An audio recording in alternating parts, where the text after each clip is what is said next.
You're listening to the Online Marketing Made Easy podcast, episode number 227. Welcome to the Online Marketing Made Easy podcast. Business advice so easy, you'll feel like you're cheating. And now your host, Amy Porterfield.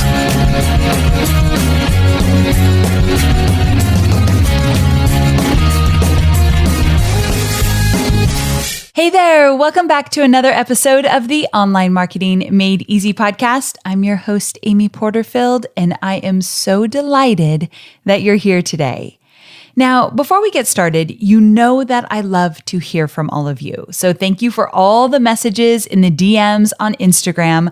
I love them. Sometimes it's hard to keep up, but I do my best. So if you want to chat, I'm usually hanging out on Instagram in the DMs. I'm just Amy Porterfield on Instagram. But I also love to read your reviews in iTunes. And I learn so much about all of you and what you want and what you need in terms of your marketing from your reviews. So I want to give a shout out to John Meekish. And John left me a review in iTunes. A big thank you to you, John. He wrote, I love listening to people who can break down a topic to the simple and practical elements.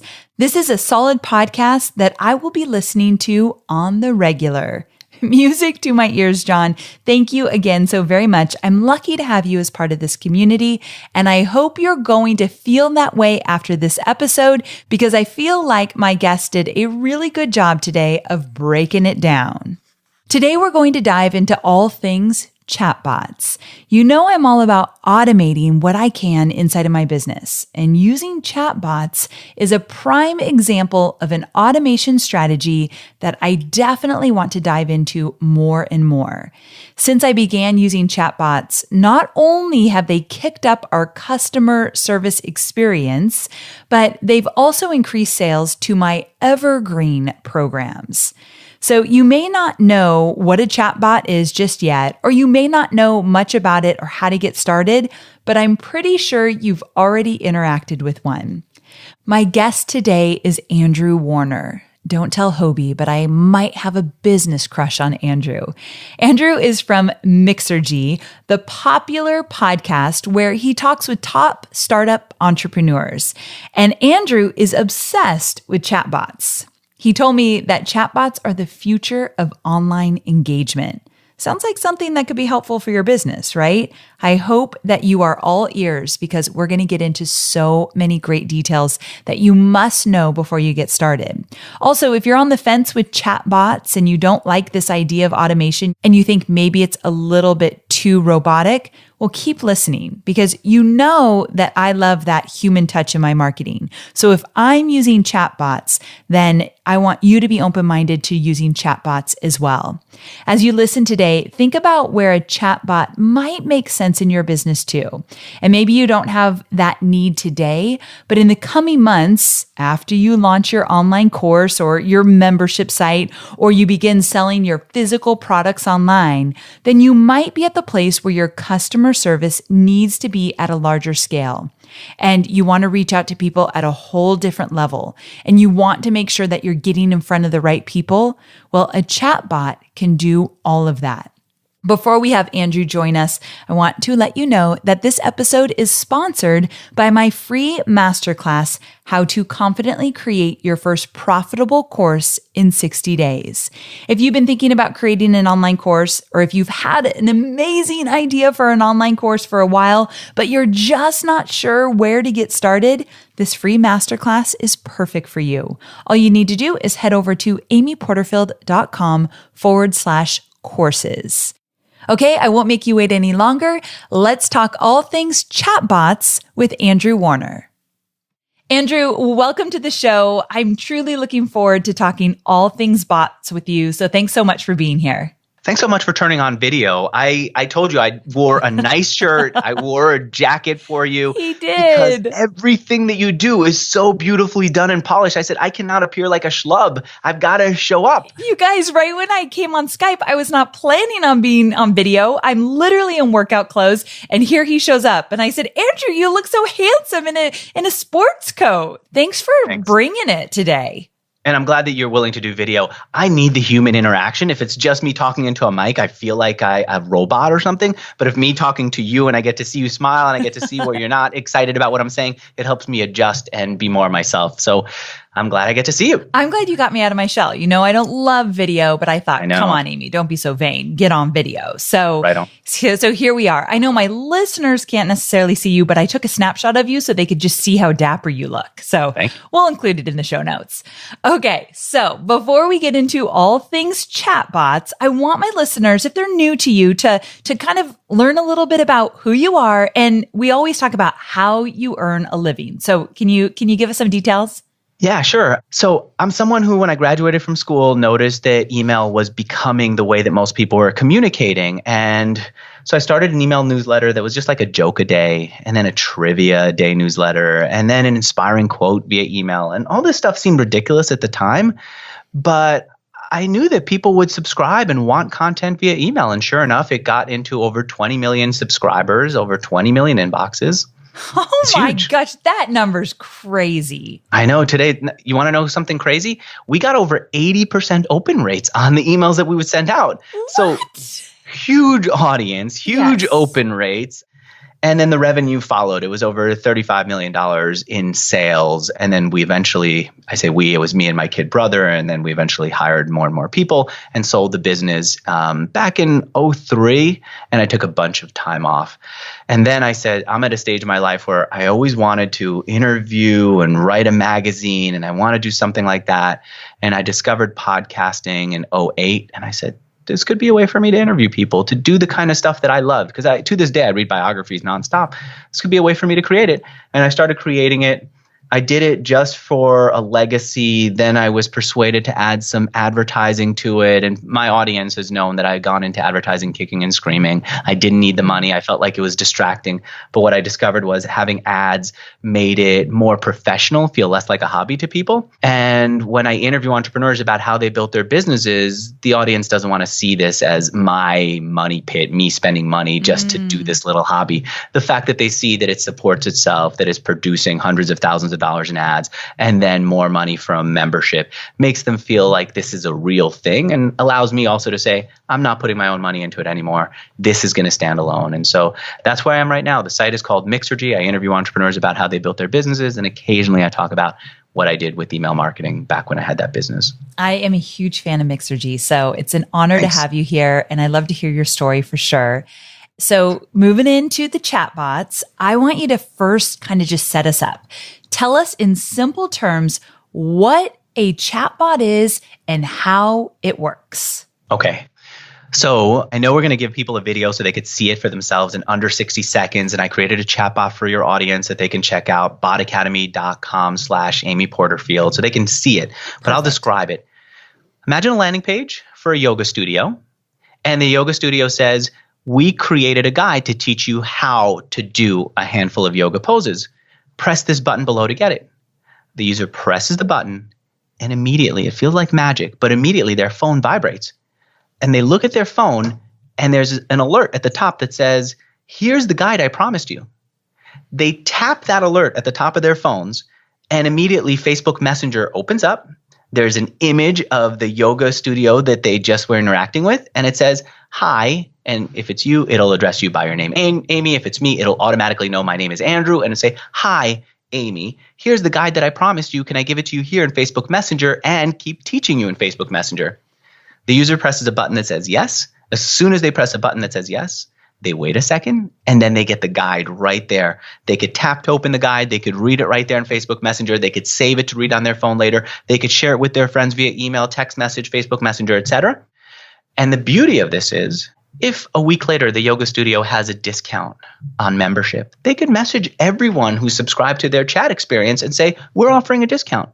Or we're offering a free session, come into our studio and learn. Or we created this other little guide or another way to teach you via GIF, via video, via PDF to teach you how to do yoga. It's a way of connecting with people similar to what I did in email back in the early days, similar to what I still do with email and will continue to do with email, but in the chat apps that people love. And that's as simple as it is. Okay. I love that you explain it in simple terms, Like you said, we have this short video in the show notes to walk them through exactly what you just explained. But I like to lay it out there before we get into all the details. Yep. So my listeners are a mix of those in their first couple years of business. And then there's some more seasoned entrepreneurs with a multiple six-figure business as well. So tell us who exactly should be using a chatbot and what sort of chatbot application might they start out using as a tool in their own business? I'm going to say the number one no-brainer use for a chatbot is anyone who's doing a webinar or something that's time sensitive. So I did a webinar with my friend Brian Harris for his audience, and I had people register to show up to the webinar. And I looked at how many people registered, and I think we had 857 people who registered to get this. We sent out an email to them. Actually, excuse me, after they registered, we said, great, you gave us your email address so we can remind you. But if you hit this button, I could send you a message via Facebook Messenger the minute I go live.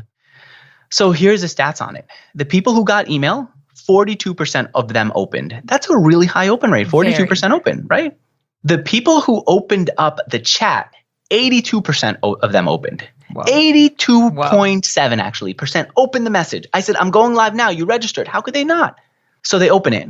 In email, the click rate was 15%. It means 15% clicked and said, okay, I'm going to go see this webinar that I registered for. On chat, 37% clicked. So we're talking about way more people who are clicking, more than double are people who are clicking and opening and going to see the live thing. And so that's who it's the greatest for. Okay, this is huge. A lot of my listeners are into webinars because webinars are my thing. And they come to me and they say, Amy, my biggest challenge is that people are not showing up live for my webinar. They register and then they don't not show up. And we all know that they have good intentions of watching the replay and they likely never will. So you just gave us a strategy to pretty much wipe out that fear or concern or challenge. So this is huge, but I want to get really specific really quickly and just say or ask you, are you running a Facebook ad that says register for my webinar and that's how this is all starting? Yes, we do a lot of different things, but the number one thing that we do is we have a Facebook ad that says register for my webinar. People hit the link. They go to a standard landing page. We happen to use ClickFunnels, but we've used Lead Pages very effectively in other platforms too. But it just says here, register. We ask for the email address first. And then on the confirmation page, we say you're registered. Hit this button so we could remind you to show up. And when they hit the button, now they're also confirmed on Facebook Messenger. So that answers the big question that people have for us, which is, are you telling me that email is dead? Should I be replacing email with chat? Because most people aren't ready to do that. I don't think the world is ready. If email's working for you, keep it. Keep the standard landing page. On the confirmation page, just say, hit this button and I'll be able to remind you via chat. People will hit that button. The vast majority will because they want the reminder. And it's just one button to press. Okay. This is something I am doing 100%. I will be letting you know how it goes because it's a game changer. So thank you for that. I feel like we could just end this, but we've got a lot to cover. So let's keep going.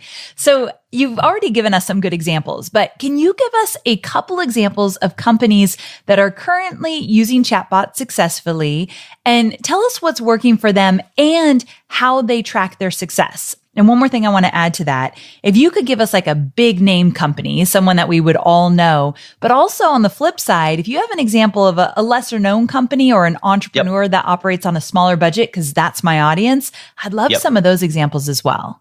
All right, I'm going to give you one. The reason I got into chatbots was one of my listeners, a guy named Shane Mack, created a business. I said, I'll invest in it. I put some money into the company and I wanted him to see what I thought the future of chatbots would be. And he's not going to listen to me if I write him an email or text him and say, here's what I think. I had to create my own chatbot. I had to create my own experience to show him. So Shane Mack created a company called Assist, and he created a chatbot for Sephora. I'm about to tell you something, Amy. Please do not create this. Okay. Tell your audience, do not create this. Don't be intimidated by this. This is just a vision of the future and for me to show you that big companies are already using chat. So here's what you could do. I've done this. You can go to Facebook Messenger. You can search for Sephora. So guys, if you don't know Sephora, it's a company that sells cosmetics and such. Okay. Thanks, actually. So you go to Sephora, they sell cosmetics like you said. If you walk into a Sephora store, they'll do a makeover. They'll actually let you try on the makeup. For something like that, you want to see it on your face before you buy, not just see it on a website. So what do they do for Sephora? Well, what Assist did was they have this thing that lets you see the different makeup they have. I wish I could show this to you. Maybe I could add this video to your people too. Okay. I could hit a button. So here's winged liner and red lipstick. I hit a button in Facebook Messenger. They're chatting with me, but I hit a button that says, try it on. Right now, you can't see it. My lips have red lipstick on it. As I talk. I'm a New Yorker. I talk a mile a minute. The lipstick is moving with my lips. It's as if it's there. It's like I'm looking in a mirror. Oh, my goodness. So that's beautiful, but I could slide over and I could see how it would look with more subtle makeup. Now it's really subtle makeup. Do you look good? Do you like it? No, I don't. I don't. It doesn't go well with my little bit of scruff. I shaved and I still have scruff. That'd be a little weird. But you know what I might do? I might still share it with my friends. And there's a one button share with your friends to say, here, look at how it is. Women would do this because they want to share it with their friends to say, do you like this? Should I be buying this makeup? I might do it to say, look at how silly I look on Facebook with makeup on. Regardless, they're getting some virality from it. They're getting a lot of try-on use. And when you're ready to buy, you can buy right there in Facebook Messenger. That's the future for all of us. So good. Now, this is going to sound like a really stupid question, and I can't help myself, so I'm going to ask you.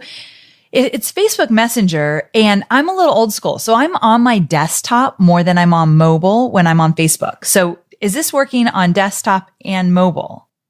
This particular experience doesn't, but what I described earlier, what I want your audience to do will absolutely work on desktop. Great. Okay. We've had people come to me and say, Andrew, my audience doesn't have Facebook Messenger on their phones. My audience doesn't have smartphones, whatever it is. It doesn't. First of all, 1.3 billion people are using Facebook Messenger every month. We all have it on our phones. Facebook's done a really good job pushing us to do it. But let's suppose they don't have phones at all. Let's just imagine a world where your audience happens to not have phones at all. Next time they go to facebook.com, they're going to get the alert in the on top of their screen and the chat in the bottom right of their screen, a little chat window that gives them the PDF guide from the yoga studio that I mentioned earlier, that will give them the recipes that I'll tell you about in a moment from the keto company. It will do almost everything. It won't do this, what we're talking about here with trying on makeup. Gotcha. And that's one of the reasons why I don't want people to do it yet. Right. Okay, cool. But I asked for a big company example, and that was a brilliant one. Okay, give us a lesser known. Okay, so at Bot Academy, what we do is we train people to create agencies where they create chatbot experiences for their clients. One of our graduates is a guy named Nick Julia. He connected with Harlan, the founder of Completely Keto. Keto is a style of diet that is heavy on protein and light on carbs. And I've seen some people here come to my house in San Francisco. They won't eat a lot because they're on keto and they look beautiful. So I get it. I get why. Me too. I get it. And so Harlan from Completely Keto said, let me try this chatbot thing. And so Nick created a chatbot that does basics, that teaches what keto is. For a lot of people, keto is a mystery. And even if you know it, you want to know the recipes. How do I actually live it and create this food? And so we created one for Completely Keto. And he gave me a breakdown. He sold through, first of all, he got subscribers. People say, yes, I want to learn more about keto. And they get the messages via Facebook Messenger. He sold $315,000 worth of products, and that includes $100,000 worth of books. It includes $60,000 in a continuity program. You know, the first month only is going into the $315,000 total that I'm giving you. And I said, how many subscribers did you get? Thinking, I come from an email world. Something that's just been going on for 3-4 months doesn't usually get this unless it has massive subscribers. Right. He said, get this. He went in and he looked at his dashboard and he had 9,108 subscribers. To make over $300,000. Make over $300,000. Wow. That's the difference between chat and email. Chat is less busy. He's not competing with every other diet email that's going into his user's inbox, which is what's happening in email today, which is what's happening all over online. It's white space. It's calm space. The messages are shorter than email, so people are more likely to engage with them. And after a while, you send them a message and another message, and you teach them, and you build trust, and you build a relationship. And then when you sell, they could buy right there in Facebook Messenger. It's incredibly effective. Ah, so good. I love these examples. It's perfect. Okay, so while you're telling me all of this, I know some of my listeners are thinking, Well, chatbots aren't for everyone and for every situation. And I know my listeners well. They're thinking they're so impersonal, Andrew. They're so robotic. I mean, the word bot is in there. So when do you think people like to interact with chatbots and when do they not? Let me answer the robot part first, and then please. I'll break it down. For the most part, what we're doing is marketing automation. We're sending out, just like when I send out an email from Infusionsoft, which I don't like because it's overwhelming. It's automated. I wrote it when I went out with our writers to Arizona and spent 2 hours writing it, thinking it through. And that happened over a year ago. It's automated. And the same thing's happening with chat, for sure. But a few weeks ago, I said, I'm going to take one Friday and respond to every single person who interacts with my chatbot. I sent a message to all of them. 16,000 people I had at the time. I said, I'm here in a coffee shop. Here's a photo of me in a coffee shop. Hit reply and let's chat about anything. And I got responses. And I specifically said, I want to create this new continuity program that helps people who want to have chatbots talk to other people who have chatbots. I don't know what it's going to be. Hit reply and talk to me about that or anything. I got, within 24 hours, 256 people responded back to me via chat. Within a week, almost 400 people responded to me via chat. Wow. It was overwhelming. Yeah, that's crazy. I was sitting there, my eyes were going to bleed from responding. And then my wife happened to want to go to Berkeley. I said, Olivia, let me just hitch a ride with you. I got in the car with her, went to Berkeley. I sat in a different coffee shop in Berkeley. It helped to change things up. I don't think I would ever do it again where I would say anyone could respond, but I'm absolutely going to encourage more people to chat back with me. Responding to someone in chat is quick. It's just like a one-off message. It says, yeah, hey, I am in a coffee shop. Thanks for engaging. Somebody gave me a 4-point message saying, here's what your continuity program should have for me to pay for it. I responded to him with more detail, but it was never more than a few paragraphs of text. And you could see people actually buy. And I did a blog post on Bot Academy where you can see my chat back and forth with Veronica, who ended up buying from me. And you could see it is personal. It's as personal or as impersonal as you want it to be. Ooh, so that's the answer to that. It's impersonal or as personal as you want it to be. I'm going to link to that article you did there because I'd like people to kind of see what that looks like behind the scenes and you chatting and all the details there. One of the most brilliant things about Andrew is that he gives you data. He gives you numbers. Not most people don't do that. And Andrew, you make me nervous because I'm not good with the data. It doesn't come natural to me. So I have to be very intentional. But I remember I was on your show one time and I was so nervous because I knew we were talking numbers and details because you live there. And it's really cool to see how your brain works. And everything you say, I believe because you have it all backed up. And you will see in that blog post numbers right at the top, how many sales and so on. And the truth was, it wasn't an enormous number of sales. But as you look at the bot experience that I created, you can see an emphasis on, I want to get to know you. And part of the problem was, I feel like in my podcast at Mixergy, people know me. They know my insecurities. They know my ambitions. They know my kids. I try not to talk too much about my kids, but they know me. And I felt like in chat, they didn't. And so this was my first step towards that. And unfortunately, there's no way to put a number on that and success. All I can do is say, here's the exact number of people that I chatted with. Here's the exact number of people who bought and so on. And they could see that. So chat does not have to be impersonal. Okay. So everyone just remember that because I want you to embrace this. I'm getting excited about this strategy and I hope my listeners are too. So I'm sure some of my listeners will want to go ahead and start testing some chatbot applications right away. We've got a lot of go-getters in the audience. So how do they do that? Mind you, most of my listeners are not computer programmers. Just like me, they are not techie and they don't have really large budgets. So give it to me. Okay, so if they want to try one, I've created one they could experiment with. If they want to create one, there are lots of tools for creating it. And you don't need a big budget. In fact, you don't need a budget at all to do it.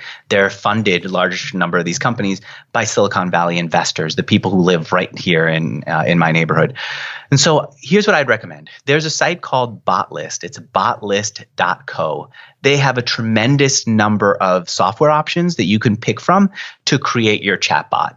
You should not be coding right now. Unless you want to compete in this space in a heavy way, you shouldn't be coding it up. No. Right? Like, Amy, your audience wants to create an email list. Would you say, first step, go code up MailChimp or code up Infusion? No, you say, yeah, go for some people, MailChimp works. For some people, yeah. Infusionsoft ActiveCampaign is really effective. That's the one that I prefer. But whatever it is, you say this software exists. Go pick the one that you like.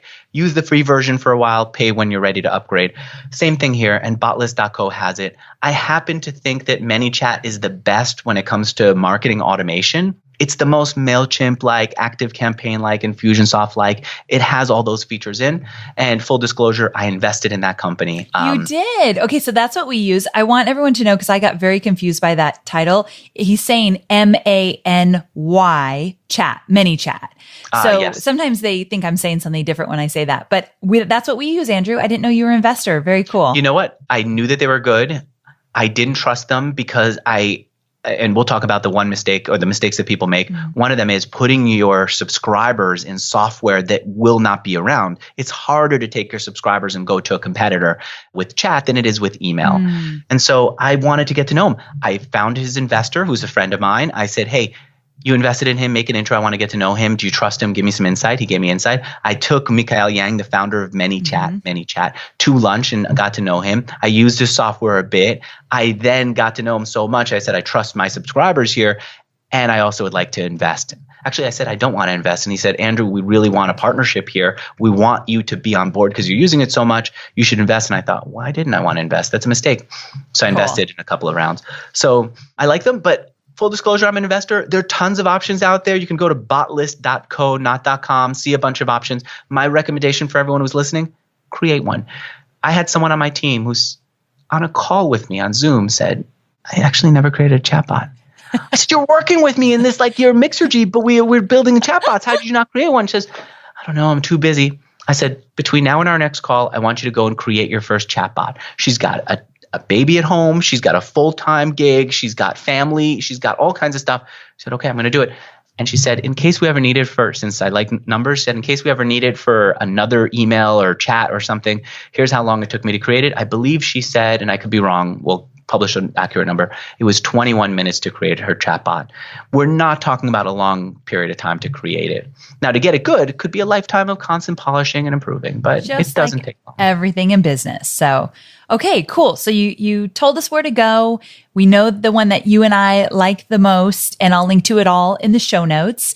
But you alluded to this, so I want to get to it. There's got to be some mistakes that we should totally avoid. And so before we even dive in, talk to me about some of those things that could cause some headaches if we're not aware. Okay, number one, coding. I come from Mixergy. My audience is all about startups, tech startups. They love to code. I think it's a mistake to say, I want to send out chat. I have to code up my own competitor to ManyChat.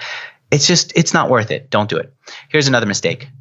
Too much artificial intelligence. Ooh. When chatbots started, the vision was you could just go into Facebook Messenger and chat with the bot and say, I want to take a flight to Tahiti and book me a room. And the chatbot will respond and say, here are the flights that I have, and I could book you a room. That's coming.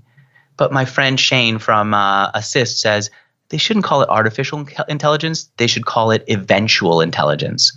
It's not here yet. It's always eventual. So try not to make it too smart. Keep it simple. Just like you broadcast messages via email, broadcast messages via chat. Just like you want people to respond occasionally, encourage them and invite them to respond via chat. Don't pretend that actually, that's the next tip.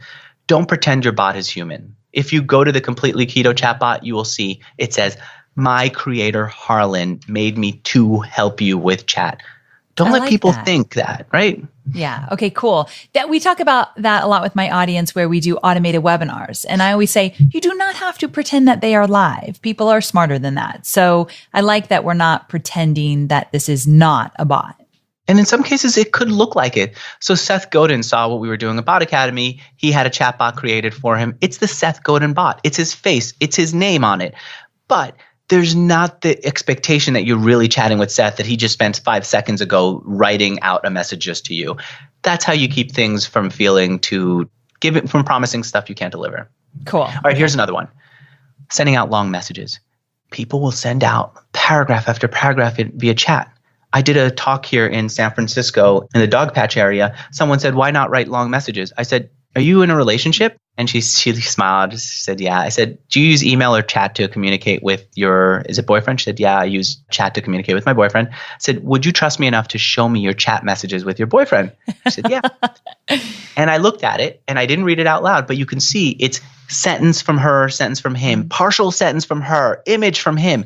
That's the way we communicate with each other. That's how we should communicate with our audience. Oh, that's good. That's a good one. So brilliant. Keep it short. Yes. So okay, there did it we is. get through them all? Don't code. Don't do too much artificial intelligence. Don't write long messages, number 3. Number 4, don't pretend your bot is human and it's really you. And number 5, don't pick the wrong software. You're not married to it, but it's harder to switch. Okay. Good to know. These are great mistakes to avoid. Now, to wrap it up, I thought it would be fun if you tell us some cool or unusual things you can do with chatbots, just so we kind of understand this world and what it looks like out there. All right. I always feel like Assist, ManyChat is great for today. Assist is always building the future for their clients. So I got together with Shane, the founder for Drink, and I said, what are you working on now? And it's finally published, so I can tell you. He said, do you want to buy a beer for a random person at a baseball game? I said, of course. Yes. That's so he fun. says, all right, I want you to chat with this company. I think it was called Brew to You. And so I went to Facebook, not Facebook Messenger now, to iMessages on my iPhone. And I started chatting with this, where is it? There it is. It's called, Brew to You. And I hit chat and it said, hey, welcome to Brew to You, your automated beverage assistant. We're serving until the 7th inning of this game today. Here's what's on tap. And this is coming to me on iMessage because I have an iPhone. So I tap the little message and it brings up a full menu. And I closed the menu because I don't want to use it as a cheat. I said, let me see how I can talk to a bot on iMessage from Apple.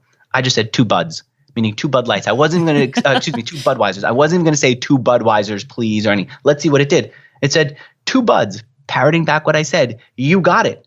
Now tell me where you are. So I typed in the section, the row, and the seat that I was in. And it said, okay, double tap the side of your phone to authorize Apple Pay so you can buy it. I double tapped the side of my phone. Boom, it was paid. We're talking about less than 30 seconds to have beer picked and paid for. And then someone who I don't know is a stranger at a baseball game, had a guy immediately come to him with the beer and hand him the 2 buds that I ordered. Okay. That's the future. Love this. That is so cool. Okay. And I wanted to say that because here we have artificial intelligence. They understood what 2 buds means. Here we have not just Facebook, but Apple, the curator of curators, the people who will not allow just anything to happen, saying we're going to take a toe into the water of chatbots. This is not a human being there. It's a bot that Assist created. This is the future. If you don't believe in it, you should see that Facebook believes in it and Apple at iMessages does. I know you recommend to more advanced businesses that use Slack. Slack clearly believes in chatbots. This is the future. We don't have to give up email. We don't have to give up the present for it. We should experiment with it and bring it into our business and make it part of our mix. Because if they're listening to you, Amy, they know about marketing automation. They know about systemizing. They know about all this. All these features work beautifully in chatbots. Oh, I absolutely love it. I didn't think I'd be so sold. I actually have to be very honest. When I wanted to have you on the show, I told Jill, who's my content manager, I said, I'm regretting this decision. It's going to be so over our heads. Andrew's really smart. This is going to be complicated. I think we made the wrong decision. And you know, Andrew, I love you. I'm a huge fan, but I got nervous. And after this, we're using chatbots a little. I cannot wait to send this to my team and say, okay, let's bring it on. Let's do more. It's very doable. So thank you for that. If you need help setting it up, especially if it's for a webinar, I'll get someone on my team to work out with you to set it up, because I know that once you know how to do it, you're going to teach it to all of your listeners and all of your followers and all of your readers. And so it's an investment in this platform because you've got good people and I want you to know how to do it and others to do it too. Thank you so much. My students who are listening are like, yes, teach us this. So if I get to learn from the best, I will do it for sure. So thank you for that. And Andrew, tell everybody, where can they learn more about you and just stay in touch and learn more about bots and all that good stuff? You know what? We're actually going to create a chatbot for, I thought it was already up and running here, but my team will put it together by the time this is published. Botacademy.com/Amy Porterfield. They'll be able to see what a chatbot looks like in our world. They'll be able to try it, beat it up, experiment with it, and then also use that to teach them how to create their own chatbots. Okay, cool. And you have a program to teach, right? Yeah, we do. We have a course where we teach people how to create chatbots. People like Nick Julia, Mary Catherine Johnson, many others have gone through it. And now they're so big in the chatbot space, they're speaking at events and teaching this stuff to other people. But I don't know that I want to promote it to your audience. I'm not sure that it is frankly right for everyone. Some people don't want to get as intensely into it as our people are, where we get obsessed about teaching it. But if you just want to dabble, check out our bot, check out our site, experiment with our blog post, create your own bot. We'll help you out. If you ever do want to take it to the next level, I'd be happy to have me and my team mentor you guys and help you build a chatbot. Cool. Guys, I'm going to put all these links in the show notes so you can find out everything that Andrew has to offer. So cool that he kind of set up something for free for us to look at so you can really get a taste for what it's all about. So Andrew, thank you so very much. Thank you so much. Thanks for having me on. So there you have it. I hope you loved this interview with Andrew as much as I have. It was so much fun to dive into chatbots, and I feel like he makes it incredibly doable and simple to get started. And that's exactly how I love to embrace new strategies. So that's why I'm such a fan of learning from Andrew. Now remember, all the resources that he talked about in this episode are on my show notes, amyporterfield.com/227. Also, if you haven't done so already, please make sure you subscribe to my podcast. I've been doing some bonus episodes and I haven't been talking about them through email and on social as much as I do my core episodes. So if you don't want to miss a thing, you got to make sure that you're subscribed and you'll be notified every time I have a new episode, including all the cool bonus ones that are coming out soon. So all you need to do is go to iTunes or wherever you listen to podcasts and make sure to hit subscribe. Okay, guys, I can't wait to see you again next week, same time, same place. We are going to be diving into the topic of finishing. I have a guest, John Acuff, that's coming on the show, and he's going to talk to us about how to get to the finish line when things start getting in the way. One of my most favorite topics, actually finishing what we're starting. I think you're going to love it. If you love the Brooke Castillo episode where we talked about doing B- work and not trying to be a perfectionist, I think you're going to love this conversation. It's like an extension of that.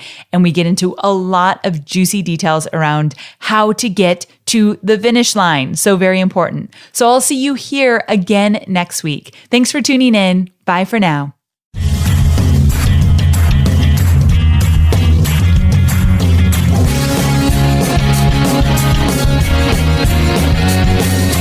Thanks for listening to the Online Marketing Made Easy podcast at www.amyporterfield.com.